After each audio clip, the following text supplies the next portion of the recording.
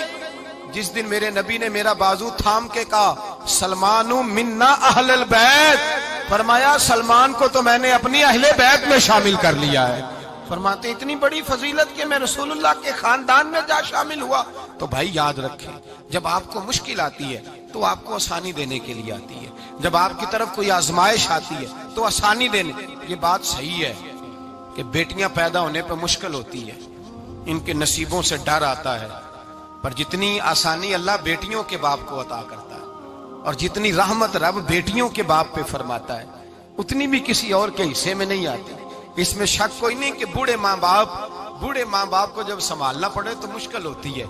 بوڑھوں کی طبیعت بچوں جیسی ہو جاتی ہے, دقت ہوتی ہے, آزمائش ہوتی ہے, ان کی بات سننا بعض اوقات کڑوا لگتا ہے, ان کی فرمائشیں بعض اوقات بچوں کی طرح ایسی ہوتی ہیں جو حل نہ ہو سکیں.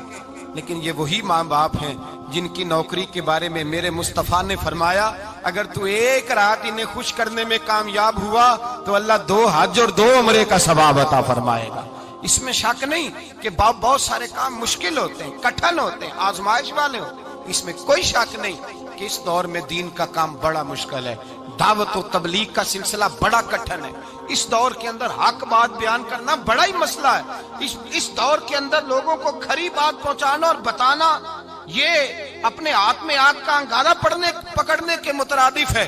لیکن میرے مصطفیٰ نے فرمایا تھا اس دور میں جب فتنہ ہو من تمسک بسنتی اندہ فساد امہ فلہ اجر 100 شہید. فرمایا اس دور میں جب آزمائشیں آ جائیں, تکلیفیں آ جائیں, اس دور میں جو میری سنت پر عمل کرے گا, رسول پاک کا وعدہ ہے اللہ ایک سنت پر عمل کرنے والے کو 100 شہیدوں کا ثواب عطا فرمائے. اللہ 100 شہیدوں کا درجہ دے گا اسے. تو بھائی جس قدر مشکل زیادہ اس قدر آسانی بھی, اس قدر اجر بھی زیادہ. مشکلات سے گھبرایا نہ کریں, ذہن بنا لیں کہ جس رب نے دی ہے وہی اللہ نجات بھی عطا فرمائے گا.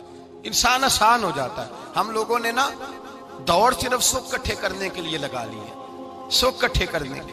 وہ لوگ دکھوں میں راضی رہتے تھے, آزمائشوں میں. ہمارا دعویٰ ہے رب رسول سے پیار کا, اور میرے حدیث بخاری میں ہے فرمایا جو مجھ سے جتنا زیادہ پیار کرے گا اتنا اس کی طرف مشکل زیادہ آئے گی. حضرت ابو بکر شبلی رحمت اللہ علیہ سے کچھ لوگ ملنے آئے, کہنے لگے صاحب ہمیں آپ بڑے اچھے لگتے ہیں, بڑے پیارے لگتے ہیں, آپ کی زیارت کرنے آئے, دل کرتا ہے 2 گھڑیاں پیر دبا دیں, دست مبارک چوم جائیں, دست بوسی ہو جائے, دل کرتا ہے. آپ نے فرمایا واقعی مجھ سے پیار ہے؟ کہا حضور بڑا پیار ہے. فرمایا سوچ لو کا صاحب بڑا پیار, پھر سوچ لو کا بڑا پیار ہے. حضرت ابو بکر شبلی دیوانے سے آدمی تھے, پتھر اٹھائے روڑے اور زور زور سے ان لوگوں کو مارنے شروع کر دیے. دوڑ گئے, کہنے لگے بابا تو پاگل ہو گیا ہے. جب دوڑے تو حضرت ابو بکر شبلی فرمانے لگے بس تم تو کہتے تھے ہمیں پیار بڑا ہے. کہا حضور کیا مطلب؟ آپ فرمانے لگے اگر تمہیں مجھ سے پیار ہوتا تو میرے روڑے کھا کے میرے دروازے پہ مر جاتے, کبھی میرا ساتھ چھوڑ کے نہ جاتے. تمہیں پیار نہیں، تم سوک کے سجن ہو، تم چوری کھانے والے میاں مٹھو ہو، تم تو اس لیے آئے ہو کہ یہاں برکتیں ملیں گی، موجیں ملیں گی، تمہیں پیار نہیں۔ ہمیں خدا رسول سے پیار بھی ہے، ذرا سی آزمائش آئے رونے بیٹھ جاتے ہیں، غریب بھی رو رہا ہے، بیمار بھی رو رہا ہے، تنگ دست بھی رو رہا ہے، اور جو آدمی کسی مشکل میں گرفتار ہے وہ بھی کہتا ہو جتنا میں الجھ گیا ہوں ہے ہی کوئی نہیں۔ اٹھیں، بیدار ہوں، اپنے آپ کو توانا کریں، اپنے اندر جولانیاں پیدا کریں۔ یاد رکھیں جتنی مشکل سخت ہوگی اتنی آسانی بھی اللہ زیادہ ہی عطا فرمائے گا۔ اللہ تعالیٰ زیادہ اور وعدہ کیا اللہ پاک نے، فَإِنَّ مَعَ الْعُسْرِ يُسْرًا إِنَّ مَعَ الْعُسْرِ يُسْرًا، فرمایا اگر میں تمہیں ایک مشکل دوں گا تو میں تمہیں دو آسانیاں عطا فرماؤں گا۔ اللہ تعالیٰ ڈبل آسانی دیتا ہے اگر کسی پر مشکل ڈالتا ہے۔ اپنے آپ کو کمزور نہ کریں، ذہن بنائیں دکھ سہنے کا، مزاج بنائیں تکلیف برداشت کرنے کی، پھر یہ مشکل نہیں ہوگا، پھر آسانی سے بندہ گزر جائے گا۔ اگر آپ چاہتے ہیں زندگی میں مطمئن رہیں تو دنیا داروں سے امیدیں توڑ دیں، اللہ اور اس کے رسول سے امید وابستہ کریں، اولیاء اللہ سے امیدیں وابستہ کریں، صحابہ اور اہل بیت سے امیدیں، اللہ اور اللہ والوں سے امیدیں، دنیا داروں سے امیدیں۔ آپ کو پتہ ہے دنیا دار کی تباہی کب ہوتی ہے؟ جب انہیں خوش آمدی مل جاتا ہے۔ چودھری کا بیڑا اس وقت غرق ہوتا ہے جب اسے چودھری کہنے والے زیادہ ہو جاتے ہیں۔ سیٹھ صاحب اور نواب صاحب بیچارے تباہ تب ہوتے ہیں بھولے پن میں، جب ان کے دائیں بائیں ریلا ہوتا ہے سیٹھ صاحب کہنے کا، لوگ انہیں کھانا چاہتے ہیں، پیار ان کا نہیں ہوتا، ان کی جیب کا ہوتا ہے، محبت ان سے نہیں ہوتی، ان کی کرسی سے ہوتی ہے، ضروریات کا پیار ہوتا ہے، تباہ کر دیا جاتا ہے۔ ہماری ساری توقعات دنیا داروں سے وابستہ ہو گئی ہیں، ناراض نہ ہونا۔ پیروں نے، مولویوں نے، درویشوں نے، انہوں نے بھی سیٹ رکھے ہوئے جلسوں کی صدارت کرانے کے لیے، یعنی مذہبی جلسہ ہے، اس میں بہت زبردست پڑھے لکھے صاحب تقوی عالم کا خطاب ہے، اور کی صدارت وہ بندہ کر رہا ہے جس نے عشاء کی نماز بھی نہیں پڑھی، وہ بندہ صدارت کر رہا ہے۔ کیوں؟ اس لیے کہ اس نے لاکھ روپیہ دیا محفل میں۔ خدا را دنیا داروں سے امیدیں چھوڑ دیں ورنہ آپ کمزور پڑ جائیں گے، آپ کی امیدیں ٹوٹیں گی۔ کتنا کمزور ہے وہ شخص جو 2-4 ہزار کے لیے کسی بندے کی چاپلوسی کرتا ہے، اس کے پیچھے بھاگتا ہے، خوش آمدیں کرتا ہے تھوڑے سے نوٹوں کے لیے، دکھ سکھ میں کام آئے گا اس کام کے لیے۔ میرے رسول کریم علیہ السلام نے فرمایا جس نے بندوں کو راضی کرتے کرتے رب کو ناراض کر دیا اس کی دنیا بھی گئی اور آخرت بھی گئی، اور فرمایا جس نے بندوں کی پرواہ نہیں کی اللہ کو راضی کیا، فرمایا اگر رب راضی ہو گیا تو لوگوں کے دلوں میں بھی محبت پیدا فرما دے گا۔ کیا ضرورت ہے خوش آمد کرنا دنیا داروں کی، سیٹوں کی، نوابوں کی، چاپلو۔ اور میں آپ کو ایک بات بتاؤں، ہوتا پتہ کیا ہے، یہ جو حب جا اور حب با ہوتی ہے نا، اس سے پیٹ نہیں بھرتا۔ آپ کو اگر خوش آمد کرنی ہے تو پھر آپ کو ساری زندگی کرنی ہے۔ پھر ان کو بھی پتہ ہوتا ہے کہ تعلق کس بنیاد پر ہے، اس میں کبھی بھی خلوص پیدا نہیں ہوتا۔ آپ بے چین رہتے ہیں، بے قرار رہتے ہیں، آپ کو تکلیف رہتی ہے ہمیشہ۔ کبھی بھی دنیا داروں سے امیدیں وابستہ نہ کریں۔ ایک بات سنیں بڑی شاندار، امام غزالی نے لکھی ہے۔ امام غزالی فرماتے ہیں کہ ہارون الرشید نہ حج کر کے واپس آیا بغداد میں، تو کونے میں حضرت بہلول دانا بیٹھے تھے، رش بہت تھا، مجمع بڑا تھا۔ حضرت بہلول دانا بھی سڑک کے کنارے بیٹھے تھے، تو سپاہی کہنے لگے یہاں سے اٹھ جاؤ، فرمانے لگے ہارون الرشید کی زمین نہیں، زمین میرے رب کی ہے، میں کیوں اٹھوں؟ وہ قریب سے گزرا تو سلام لی، تو آپ نے اس کا پروٹوکول دیکھا تو فرمانے لگے ہارون الرشید تجھ سے تگڑے تگڑے موٹے موٹے پروٹوکول میں نے لوگوں کے دیکھے ہیں، اور یہ جو تیرے دائیں بائیں آج تیرے نعرے لگا رہے ہیں یہ پہلے ان لوگوں کے نعرے لگایا کرتے تھے، اور تھوڑا وقت گزرنے دے، جو تیرے بعد آئے گا نا یہ سارے پھر ان کے نعرے بھی لگائیں گے۔ تو جھوٹ کی دنیا میں زندہ ہے، ان سے تو نے امیدیں وابستہ کی ہیں، یہ کل اس کے نعرے لگائیں گے۔ اس کے دل پہ بڑا اثر ہوا، گھوڑے سے اتر آیا، آگے کہنے لگا حضور آپ نے مجھے بڑی اچھی نصیحت کی ہے، میرا دل بڑا ٹھنڈا ہوا ہے، میں نے سنا ہے آپ مقروض ہیں، کچھ لوگوں کا قرض، تو مجھے کوئی حکم ہی کر دیں۔ آپ ہنسنے لگے، فرمانے لگے یار تو بڑا ہی بیوقوف ہے، بڑا ہی بیوقوف ہے تو، میں تجھے نصیحت کر رہا ہوں تو مجھے الجھا رہا ہے، حضور کوئی حکم کر دیں۔ کیا خوبصورت انداز ہے رب کریم کے بندوں کا۔ حضرت بہلول دانا فرمانے لگے تیرا رب کون ہے؟ کہا اللہ، تو فرمایا میرا کون ہے؟ کہا اللہ۔ فرمانے لگے یہ تو نہیں نہ ہو سکتا کہ اللہ ہارون رشید کو دیتا رہے اور بہلول دانا کو بھول ہی جائے۔ یہ تو نہیں نہ ہو سکتا کہ ہارون رشید کو دیتا رہے اور بہلول دانا کو بھول جائے۔ فرمایا اس کا دل، اس کا ارادہ ہوا، ارادہ قدرت ہوا کہ بہلول مقروض رہنا چاہیے، تو اگر رب مجھے رکھنا چاہتا ہے، دکھ قبول محمد بخشا راضی رہن پیارے، اگر وہ چاہتا ہے میں مقروض رہوں تو میں بھی چاہتا ہوں کہ میں مقروض ہی رہوں۔ یہ تو نہیں نہ ہو سکتا کہ تجھے دے اور مجھے نہ دے۔ فرمایا میری تجھ سے کوئی امید نہیں، مجھے جب بھی دے گا میرا رب بھی دے گا، اور وہ دے گا تو پھر انشاءاللہ خزانے کھول کے دے گا۔ دنیا داروں سے امیدیں وابستہ کرنا، لوگوں کے پیچھے، یہ چھوڑ دیں، آپ بے چین رہیں گے، بے قرار رہیں گے۔ اللہ والوں سے ضرور امیدیں وابستہ کریں، اس لیے کہ ان کے پاس جو کچھ ہوتا ہے وہ دراصل رب کا ہی ہوتا ہے۔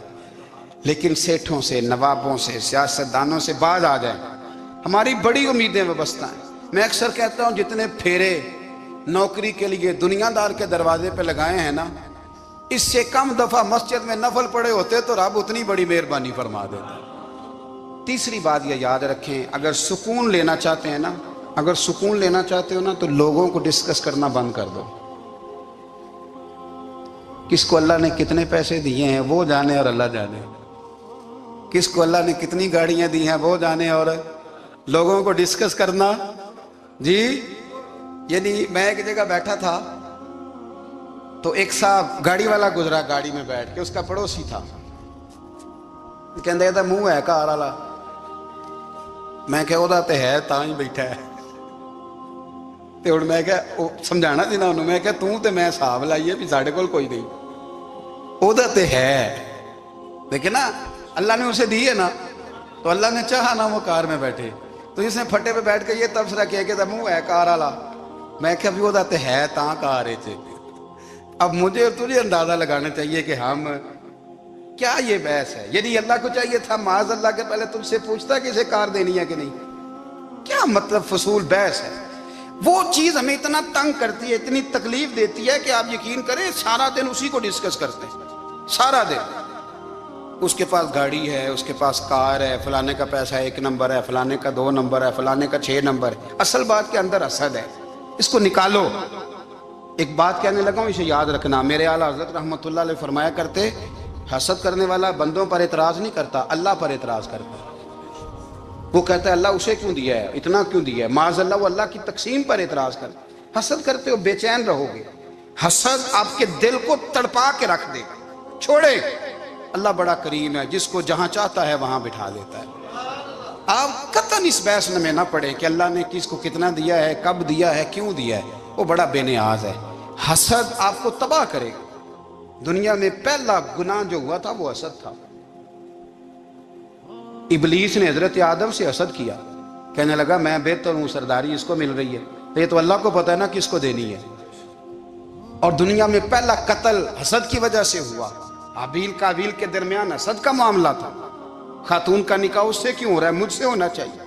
حسد تباہی کرتا۔ آپ یقین کریں، یعنی دکاندار کے سامنے دوسری دکان پڑتی ہے اور پریشان ہو جاتا ہے، وہ کہتا ہے میرا کیا بنے گا، لا حول ولا قوت الا باللہ العلی العظیم۔ یعنی تیرا کیا خیال ہے کہ تیرے حصے کی روٹی وہ کھا جائے گا؟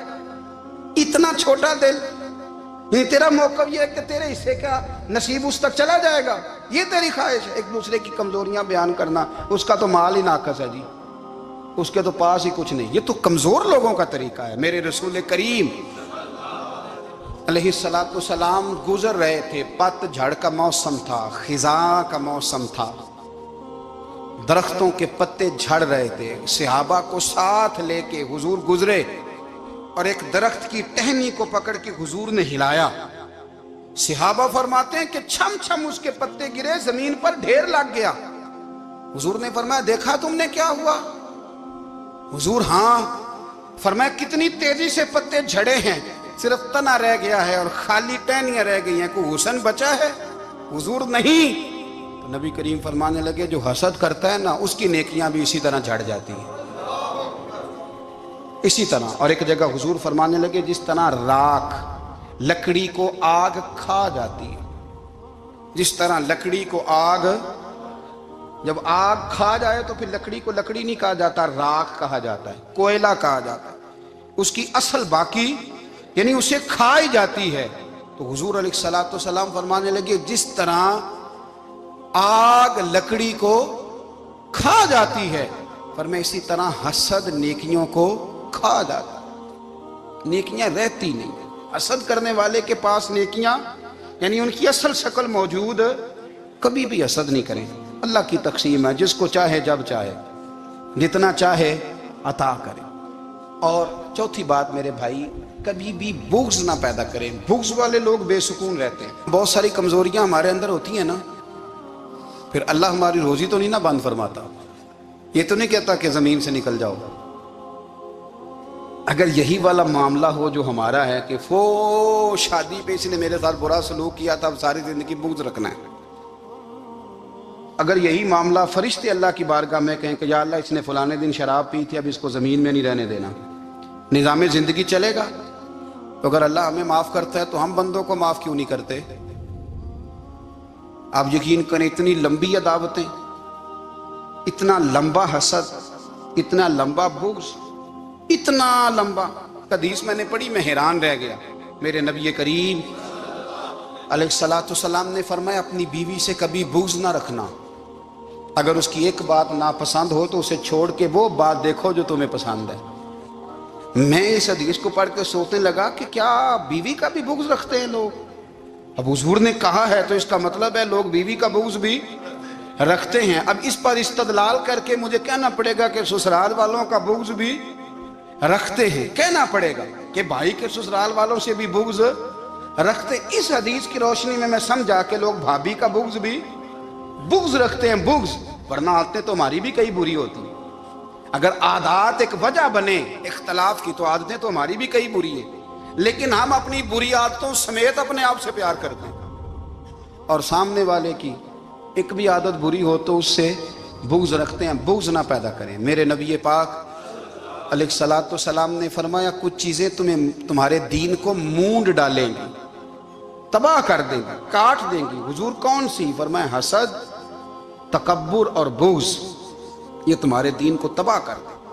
ہم بے چین اس لیے ہیں کہ ہم نے بہت سارے لوگوں کا بغض پالا ہوا ہے، اور ہر فیلڈ میں سیاستدان نے سیاستدان کا، ذاتیات پر اتر کے بات کرتے ہیں، معزز ترین لوگ، تاجر نے تاجر کا، اللہ ماشاءاللہ بعض جگہ پہ اہل علم بھی ایک دوسرے سے عداوت رکھتے ہیں۔ خدا را دل رب کریم کے آنے کا ٹھکانہ ہے، یہ صاف ہوگا تو اس میں رب رسول کے جلوے ہوں گے، اگر اس میں عداوت ہو، اس میں بغض ہو، اس میں کینہ ہو، نفاق ہو۔ سنیں میرے رسول کریم حضرت ابو بکر صدیق رضی اللہ تعالیٰ عنہ کہتے ہیں میں رو ہی پڑا۔ مکہ فتح ہوا نا، تو اکرمہ بن ابو جہل نے پیغام بھیجا کہ میں نا کلمہ پڑھنے کے لیے آ رہا ہوں۔ بات لمبی ہے، میں موضوع پہ رہنا چاہتا ہوں۔ کہتے ہیں جب وہ آنے لگا نا تو نبی پاک نے ہم سب کو بلایا، ہم حاضر خدمت ہوئے تو حضور فرمانے لگے کہ اس کے باپ نے نا بڑا ظلم کیا ہے ہمارے ساتھ، ابو جہل نے بڑا ستایا ہے، بڑی تکلیف دی ہے۔